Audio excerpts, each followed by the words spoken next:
Bonjour à toutes et à tous, c'est RK. Aujourd'hui, nous nous retrouvons dans la 15e partie du cours sur le calcul différentiel. Donc aujourd'hui, nous allons nous intéresser à la classe Cn et C infini. Rentrons alors dans le vif du sujet. Donc soit E norme E et grand F norme grand F, deux cas espace vectoriel normés avec K soit le corps des réels, soit le corps des complexes. Donc soit U un ouvert connexe, selon T la topologie engendrée par la norme sur E, non vide. Et soit N un antinaturel supérieur ou égal à 2. Donc soit F une application de U dans grand F.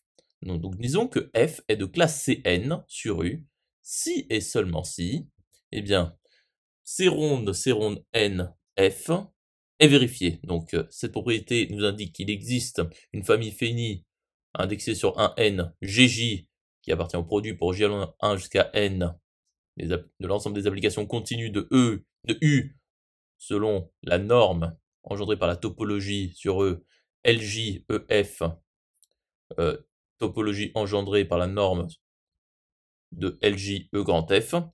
Eh bien, U est inclus dans l'intersection pour j allant de 1 jusqu'à n de l'ensemble des points fléchés différenciables de Gj, et pour tout x de U, g1 de x est égal à la différentielle de f en x, et pour tout k appartenant à 1 n-1, gk plus 1 de x est égal à la différentielle de gk en x. Donc nous disons que f est de classe C infini sur U si et seulement si la même propriété est vérifiée, sauf que Gj est indexé sur n étoiles. Continuons l'étude. Donc, notons C ronde N, U, norme E, grand F, norme grand F, l'ensemble des applications G de U dans grand F, telles que C ronde N de G, est vérifié. Donc, l'ensemble des applications de classe Cn. Et notons de même C infini, U ronde, norme E, grand F, norme grand F, la même, sauf que nous devons vérifier C ronde infini de G. Donc, l'ensemble des applications de classe C infini, de U dans grand F, avec les normes associées. Donc posons, eh bien, C ronde U n de f, c'est-à-dire la même propriété que C ronde n de f, à exception que la famille Gj est unique. Et de même pour C ronde U ronde infini de f. Démontrons alors que pour tout n entier naturel non nul et pour toute f application de U dans grand F, C ronde n de f implique C ronde U ronde de n de f. Donc, soit Gj, Fj pour J appartenant à un n appartenant au produit pour J allant de 1 jusqu'à n des Lj, c'est-à-dire application linéaire continue de E dans grand F 2, tel que pour tout x de U, G1 de x est égal à la différentielle de f en x, et pour tout k appartenant à 1 n-1, eh bien Gk plus 1 de x est égal à la différentielle de Gk en x. Et pour tout x de U, f1 de Ex est égal à la différentielle de f en x, et pour tout k appartenant à 1 n-1, eh bien fk plus 1 de x est égal à la différentielle de fk en x. Donc montrons que pour tout k appartenant à 1 n, fk est égal à gk.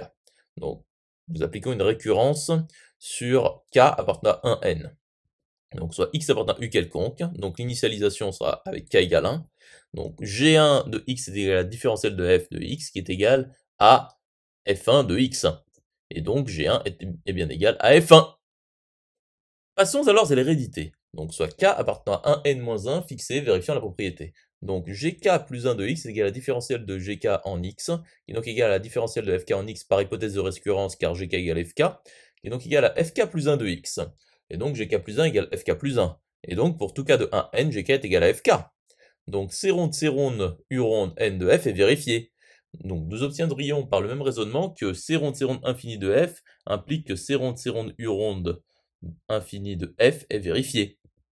Nous notons alors que Gk est égal à la dk de f, donc la différentielle km de f. Conclusion établie. J'espère que cette vidéo vous aura plu et vous sera utile. À présent, un serveur Discord est mis à votre disposition. Vous trouverez le lien dans la description. Nous nous retrouvons dans la 16e partie.